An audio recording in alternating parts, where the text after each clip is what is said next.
गंजीबार क्षेत्र में एक ब्राह्मण रहता था जिसकी सुंदरी नामक एक कन्या थी जो अपने नाम की भांति बहुत सुंदर थी। वह इतनी रूपवान थी कि उसके रूप, यौवन व सौंदर्य की चर्चा गली गली में होने लगी थी। धीरे धीरे उसकी सुंदरता के चर्चे उड़ते उड़ते गंजीबार के राजा तक पहुँचे। राजा उसकी सुंदरता का बखान सुनकर सुंदरी पर मोहित हो गया और उसने सुंदरी को अपने हरम की शोभा बनाने का निश्चय किया। गंजीबार के राजा ने सुंदरी के पिता को संदेश भेजा कि वह अपनी बेटी को उसके हरम में भेज दे। इसके बदले में उसे धन दौलत से लाद दिया जाएगा। उसने उस ब्राह्मण को अपनी बेटी को उसके हरम में भेजने के लिए अनेक तरह के प्रलोभन दिए। राजा का संदेश मिलने पर बेचारा ब्राह्मण घबरा गया। वह अपनी लाडली बेटी को उसके हरम में नहीं भेजना चाहता था। जब उसे कुछ नहीं सूझा तो उसे जंगल में रहने वाले राजपूत योद्धा दुल्ला भट्टी का ख्याल आया, जो एक कुख्यात डाकू बन चुका था, लेकिन गरीबों व शोषितों की मदद करने के कारण लोगों के दिलों में उसके प्रति अपार श्रद्धा थी।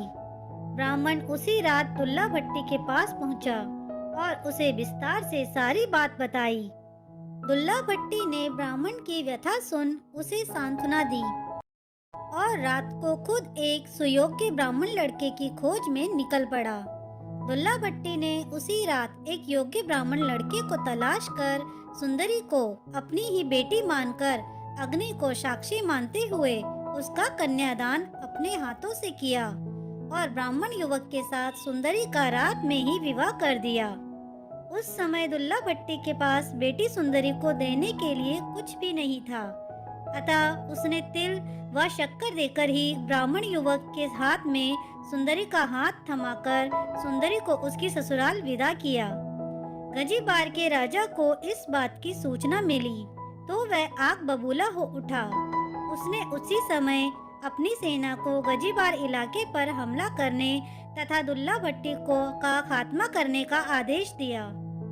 राजा का आदेश मिलते ही सेना दुल्ला भट्टी के ठिकाने की ओर बढ़ी, लेकिन दुल्ला भट्टी और उसके साथियों ने अपनी पूरी ताकत लगाकर राजा की सेना को बुरी तरह धूल चटा दी। दुल्ला भट्टी के हाथों शाही सेना की करारी शिकस्त होने की खुशी में गंजीबार में लोगों ने अलाव जलाए और दुल्ला भट्टी की प्रशंसा में गीत गाकर भांगड़ा डाला।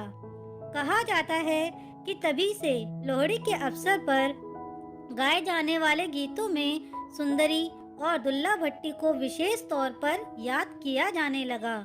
लोहड़ी के मौके पर ये गीत आज भी जब वातावरण में गूंजता है तो दुल्ला भट्टी के प्रति लोगों की अपार श्रद्धा का आभास स्वतः ही हो जाता है। दोस्तों, आपको ये कहानी कैसी लगी मुझे कमेंट करके जरूर बताएं। कहानी अच्छी लगी हो तो प्लीज़ इसे लाइक, शेयर और मेरे चैनल को सब्सक्राइब करना ना